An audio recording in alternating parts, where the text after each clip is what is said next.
with the fight being like it is right now, I would lean towards Shakur because of his discipline, but don't get it twisted. If somebody could beat him, Tank Davis would be that person because of his intangibles. When Tank is disciplined and got his mind on right, Tank's a problem for anybody. Yeah, he's definitely respected in boxing. But Shakur is a different fighter. You know, Shakur is different. You know, people may call him boring. People may say he can't punch. But they said the same thing about Floyd. So it's like, why can't he keep fighting? He ain't getting hurt. He was having rough nights with black eyes and bruised ribs and stuff. Then you got to not fight some of those kind of fights. But nobody can push him to that point yet. So he can fight whoever he needs to fight. Shakur gonna beat him. Devin don't really want that. Will it be that dominant though, like the way it was with Tio? Nah. Hey man, they say I'm clout chasing. At first when I was calling his name, he was saying, go get a belt. I get a belt, I'm calling his name, I'm clout chasing, I'm on his, I'm this and that. Devin wanna fight, they can send me a contract. I'm ready to come up to 147 after this fight.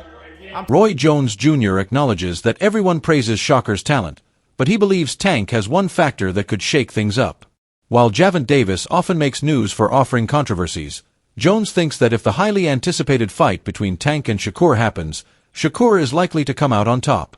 He highlights Shakur's discipline and progress, especially after facing Teofimo, though he admits Tank's power could still pose a real challenge. Shakur wins it because of his discipline, because he showed against Teofimo that he can stay very disciplined all night. And he's the type of guy, he don't really do a lot of crazy stuff in his life normally, so it's like discipline is a thing that is not only exercised inside the ring, it's exercised also outside the ring. And as we see, sometimes Gervonta has problems with discipline, but we have never seen Shakur have problems with discipline. We've seen him be more disciplined at the right times than we've seen him not have discipline. So with the fight being like it is right now, I would lean towards Shakur because of his discipline, but don't get it twisted. If somebody could beat him, Tank Davis would be. Roy Jones Jr. points out that Tank is extremely dangerous when at his best. He says if Gervonta Davis manages his offering issues and stays focused and disciplined, he can challenge anyone. Even though many favor Tank because of his power, Jones still leans toward Shakur, but he warns that Tank shouldn't be underestimated if he surprises everyone in the fight. Tank is disciplined and got his mind on right. Tank is a problem for anybody. Tank can fight better than most people think he can.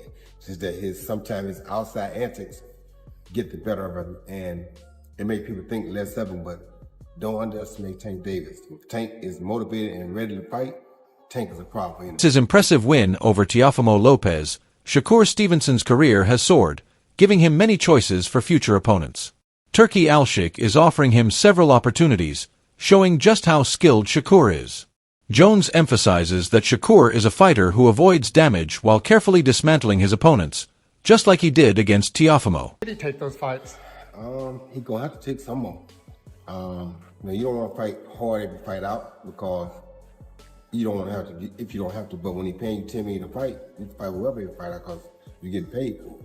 We didn't fight every fight out hard because no matter who we fought, they don't going to pay us so much. So why we go fight 3 tough guys in a row, when you gonna pay us like we fighting 3 regular fights in a row. Now he paying like you fighting 3 super fights in a row. That's what Turk brings to the table. So you can go fight 3 super fights in a row. And to be honest with you, that fight he just had was a good fight, but he didn't take no punishment. And as long as he can keep it like that, he can fight with him going to fight every time he wants. Because Turk giving him the money to fight big fights every time. Why not fight a big fight every time? He's making it so easy, he's not taking punishment. Look at him today. He looks like nothing happened to death. Right. Shakur Stevenson versus Devin Haney is another matchup creating a lot of buzz, with many calling it an exciting fight. Roy Jones Jr. believes Shakur now has the ideal opportunity to prove why he's among the best.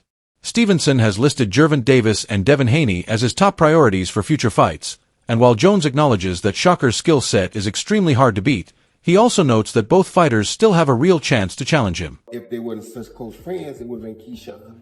But they're too close of friends to fight now, so it's like they boxing on never gonna get that fight. Right. But that's the fight. That's a fight we would have wanted to be able to see. But nowadays, everybody, and it's like that because of social media. So many people are like cooler now that it's like it's not like it was. So some of the good fights we won't get to see because they are cool or they friends, or like the 2 Klitschko's. They were brothers. We never were gonna get to see them fight each other because they were brothers. So it's like, sometimes we don't get the better fights because of things like that. But Shakur versus anybody it's going to be a good fight because Shakur is so disciplined and he's so good. So him with any of the top names, it's going to be a good fight. He don't need to fight Keyshawn. He got so many other people he can fight with the Tank Davises of the world, with the Devin Haney's of the world. So it's a lot of fights out there to be fought.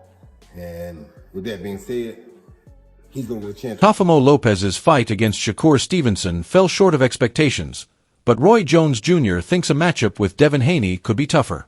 Richardson Hitchens added that while Shakur might not dominate Haney like he did Lopez, Haney can still handle the fight. In the end, Jones expects Shakur to win by decision, and he even teased Haney for still avoiding the matchup. Devin don't really want that. Will it be that dominant though, like the way it was with Tio? Nah, it wouldn't be that dominant. No, it'll be a lot closer. I don't know if it'll be a lot closer, but Shakur I wins. mean, when I say a lot closer, like I don't know, Devin wouldn't get picked apart like how Tio did. Yeah. Shakur will probably still pull out an obvious decision, but I don't think Devin will get picked apart the way Tio did. Yeah, definitely. And then you want to get a fight with Devin as well. Any message you out for Devin? I keep calling that man name, man. They say I'm clout chasing. At first, when I was calling his name, he was saying, go get a belt. I get a belt, I'm calling his name. I'm clout chasing, I'm on his, I'm this and that. Devin want to fight. They can send me a contract. I'm ready to come up to 147 after this fight. I'm tired of 147. Fans watch Shakur Stevenson's next move. Eddie Hearn weighed in on a possible exciting fight with Conor Benn. He suggests that moving up to 147 after a strong run at 140 could be best for Shakur, but he also says that if the money and entertainment are right, he'd be willing to make the fight happen against Conor Benn. The way he looked at 140, honestly, I think he can move to 147 and win world championships, no problem. That would be 5 divisions, you know. And again, he's just so young and fresh. Like, he's never been in a tough fight, never really been hit. And he's done all that and achieved all that in doing so. Would you entertain that fight with a rehydration clause at 47? Because I know it's down to Conor. You know, I mean, basically you get what you negotiate. So, you know, there's like, you've got to do that, Conor, because that's what Chris Eubank Jr. done. No, we asked him to do it or requested it, and he said yes. So Conor Benn can do exactly what Conor Benn wants to do. If the money's right, I think Conor may look at it. Conor Benn has boldly claimed he can beat Shakur Stevenson, but most in the boxing world view this as a serious mistake. Analysts argue that his confident words don't reflect his actual skills in the ring, and he hasn't yet proven himself against elite competition. Carl Froch also weighed in, noting that Benn hasn't earned the right to face Stevenson, who recently showed his dominance by decisively defeating former 140 pounds champion Teofimo Lopez with skill, strategy, and control throughout the fight. Conor Benn potentially taking on Shakur Stevenson, and he's just getting totally written off. Nobody's giving Conor Benn a chance at all, and you can see why. Conor Benn is still learning on the job. He's never fought for an English, British, Commonwealth, European title. He's never fought for a world title. He's got a good win against Chris Algieri. He's obviously had them 2 mega fights with Chris Eubank Jr. But he's not ready for them kind of opponents, in my opinion. He just might be. You never know. Conor Benn might get in there and he might shock the world and shock everyone and do really well. I mean, I've come and do a little bit of criticism of Conor Benn himself. I spoke to him the other day. He wasn't very happy. I mean, we get on all right. We had a laugh. But I mentioned the word novice, which I suppose novice is a little bit hard. Adding to the story, Shakur Stevenson has openly shown interest in fighting Conor Benn. While Benn is generally seen as a limited threat, Carl Froch thinks Shakur's motivation is mostly business-driven. Benn is a major draw in England and could bring a big payday, but in terms of in-ring skill, Froch is clear. Benn isn't at Shakur's level and still has a lot to prove before being considered a serious title contender. Stevenson's probably thinking, actually, Conor Benn's a big fighter in England. He brings a crowd, so it'll bring the money. So you think, I fancy that. It's a steady fight. Like, Conor Benn thinks he's too big for him, but sometimes size doesn't matter. And for this one, I just think Shakur Stevenson will be far too talented for Conor Benn. I might be wrong. I'm not giving Conor Benn his stick, and I just sound like I'm trying to justify what I'm saying. But Conor needs a couple of steady fights around world level before he challenges for a world title. And I like him against someone like Ryan Garcia in a couple of fights, or maybe Barrios. I think they're winnable fights, potentially. But the Shakur Stevenson one, I just think there's levels in the game. Meanwhile, Tim Bradley didn't hold back in criticizing Teofimo Lopez's fans after Shakur Stevenson's dominant win. He pointed out that he had predicted Lopez's weaknesses, and the fight only confirmed his view. Bradley described Stevenson's performance as a complete outclassing and said the best of Shakur is still ahead. As focus turns to Conor Benn, He also highlighted another strong contender, O'Shaquie Foster, who he believes could truly challenge Stevenson in the ring. In that, people. Okay? You know, I'm gonna give it to y'all real. That was easy. Easy. Now, since we always wanna, you know, we wanna just go to the future right away, who should he fight next? Shakur wants to go to 135. Shakur wants to, you know. I'm gonna tell y'all a fighter. A lot of y'all might disagree with me. I'm gonna tell y'all a fighter that can get with Shakur. I ain't say beat him, but I'm saying that can get with him. That's on his level. Like this. His name is O'Shaquie. As Shakur Stevenson considers moving down to 135 to face top opponents, Tim Bradley believes O'Shaquie Foster is the only fighter who can truly match him. Bradley notes that Gervonta Davis is unlikely to fight Shakur, making this a pure test of skill. He praises Foster's talent and timing, calling him the most deserving opponent right now and insisting that he belongs in the pound-for-pound conversation with boxing's best. O'Shaquie Foster, yes. Shakur goes down and fight that man right there. Because I'm saying Tank ain't gonna fight him if he goes down to 35. Like, when you a fighter and you fight at a certain level, right, you get a certain amount of money, like you trying to be like, all right, I'm trying to either meet that and get a little bit more money, or, you know, I'm trying to surpass that. I'm trying to challenge somebody even better than that. You know, that was easy. So, O'Shaquie Foster, as far as notoriety, he's not bigger than Tito. But I'm telling y'all, as far as skill, and I believe O'Shaquie should be on a path. The debate over a potential Conor Benn versus Shakur Stevenson fight is heating up. Malik Scott supports Benn, saying that if he performs like he did against Chris Eubank Jr., he could challenge Stevenson. Scott adds that a disciplined, fitness-focused approach might even make Benn more dangerous than Teofimo Lopez. However, Lehan Shady McCoy disagrees, pointing out that while Benn is skilled, he wouldn't be a serious threat to Shakur in the ring. I like Conor Benn. He ain't doing nothing with Shakur. He's in the moment. No, I'm not. But all I'm saying is, what I'm saying, bro. Well, let me get my point real quick. Conor just fought Eubank Jr., right? And remember what I said. I said with that style he fought, it doesn't matter who he fight, he would give them trouble.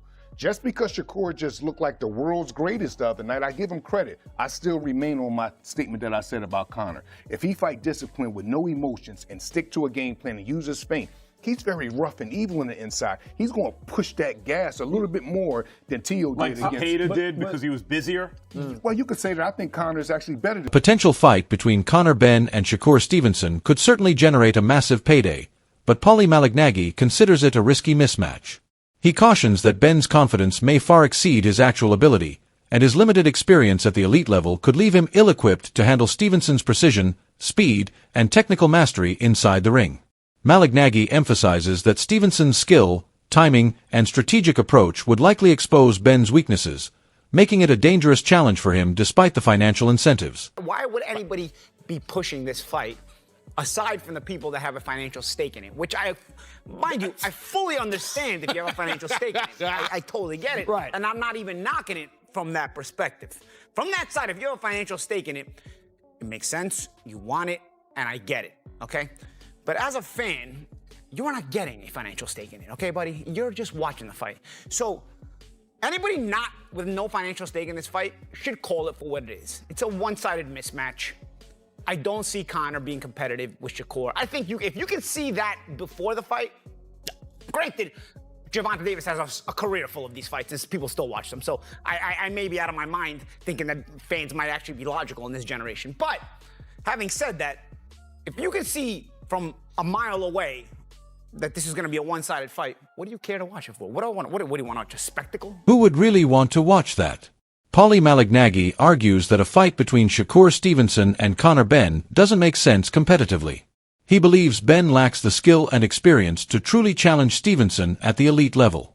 Instead, Malignaggi points to Raymond Muratalla, who impressed against Andy Cruz, as a far better opponent. While a matchup with Benn might be financially tempting, he warns that Benn's flaws could make the fight unnecessarily risky for Stevenson. You can ask me as a fan what I want to see. I want to see Shakur Stevenson against Raymond Murataya. That's what I want to see. Yes, you favor Shakur, but you know what? Raymond Murataya showed a lot of quality in that Indy Cruise win. He's been showing a lot of quality in his career. He's getting better and better. He's a world champion. He's still ascending. That's the fight I love. Am I gonna get it? No, probably not. I get it. Not only you're not gonna get it, there's zero shot. That's not happening at all. That's written on my That parade. is not happening at all. Let me get my umbrella out before you write on my parade, at least. You know? Paulie was being optimistic about something. I had to go in there and be pessimistic CA today, but yeah, no, that fight didn't happen. Yeah, whenever Paulie's optimistic, something's wrong. We gotta step in and take care of that. And I am not knocking the Conor Ben fight for that reason either. Like, I'm just saying, if you're giving me my opinion and you want to know, Paulie, what do you think of this fight? I think the fight sucks. All right, that's what I'll tell you. Shakur Stevenson versus Conor Ben, I think it sucks. I don't think it makes any sense from a competitive. Boxing analysts are increasingly skeptical that Conor Ben will ever earn a fight with Shakur Stevenson. Chris Algieri notes that while the matchup could generate a big payday, it would be low risk for Stevenson because of Ben's limited experience and past gym controversies. While Paulie Malignaggi suggests Ben should face Raymond Muratalla, Algieri highlights more credible challengers, like Abdullah Mason and Devin Haney, who could genuinely test Stevenson's skills in the ring. He has an option. If you have an option, if you're going to go for the biggest bang for your buck, the most money, the least risk, that's the one. Now, who do I really want to see him fight? I'm not sitting there being like, oh, I want to see, who's going to knock him off. I think Shakur beats everybody. I want to see him fight everybody. The Muratalla fight, I really like that, Paulie, but we're not seeing Shakur go backwards now. And by backwards, I mean 1 in weight and 2 in scope. That fight is a good fight, but Muratalla's profile is not there yet. Maybe he gets there. I don't think he's long for 35 either. He's probably getting up at 40 relatively soon, if not next fight, the fight after. Then there's you can see Muratalla chasing after a Shakur fight. And actually, I do like the fight. I think Muratalla brings a certain kind of physicality combined with his technical skills that it could be something. But personally, I think the styles that are going to give Shakur the most trouble are going to be your long, athletic, fast boxer types. The guys like Abdullah Mason, the guys like Devin Haney. And that's actually the fight I really want, although his stablemate Keyshawn Davis is edging his way in there to go up to 47 to get that Devin Haney fight. I'm actually surprised. Why don't we ever hear about Shakur? As the boxing world debates Shakur Stevenson's next opponent, Raymond Muratalla has made his intentions very clear. He boldly declared, "I'm not Teofimo," while calling out Stevenson for a fight at either 135 or 140 pounds. Muratalla insists he will bring something completely unexpected to the ring, showing both confidence and determination, and signaling that he plans to challenge Shakur in ways few opponents have, making this potential matchup one of the most intriguing in recent memory. My style's a lot different than Teal's, and it's gonna be one of those things, man, where it would be hard to tell you how. It's just one of those situations where we just gotta fight, and I would just have to show you. You know what I mean? But as far as that, yeah, I think my style is just different. You just wouldn't. It would just be like unexpected. Like you wouldn't expect like anything from me. It'll be. Shakur Stevenson's defense has been praised as elite, with many comparing him to Pernell Whitaker or Floyd Mayweather after his masterful performance against Teofimo Lopez. Yet Raymond Muratalla believes he can penetrate that defense. He claims that with precise timing, smart strategy, and calculated execution, he can challenge Stevenson in ways few fighters have, making this potential matchup one of the most intriguing and unpredictable fights in recent memory. I mean, he does have good defense, but I got good timing, and I know when to punch, and yeah, I think that's gonna play a huge factor. Terence Crawford has been outspoken about Shakur Stevenson's upcoming opportunities, including a potential fight with Gervonta Davis, raising questions about what's next for the rising star. The main issue is which matchup will actually happen and whether Tank Davis could truly challenge Stevenson in the ring. As Roy Jones Jr. predicts, the whole boxing world is watching closely, analyzing every possible scenario. Crawford added his own perspective, providing further insight and fueling the growing excitement and speculation surrounding Stevenson's next move. Like I said, I respect Tank. Boxing, he's one of the ones. Yeah. We're gonna take his personality and personal things out of it. But boxing, he's definitely talented. You know what I mean? And he's definitely got that it. And yeah, he's definitely respected in boxing. But Shakur is a different fighter. You know, Shakur's different. You know, people may call him boring. People may say he can't punch. But they said the same thing about Floyd. Because they defensive fighters. Yeah.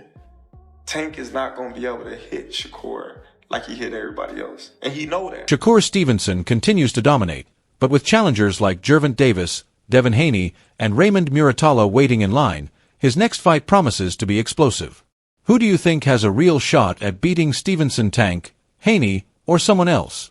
Share your predictions in the comments, hit the like button if you're excited, and don't forget to subscribe to stay updated on the latest boxing breakdowns.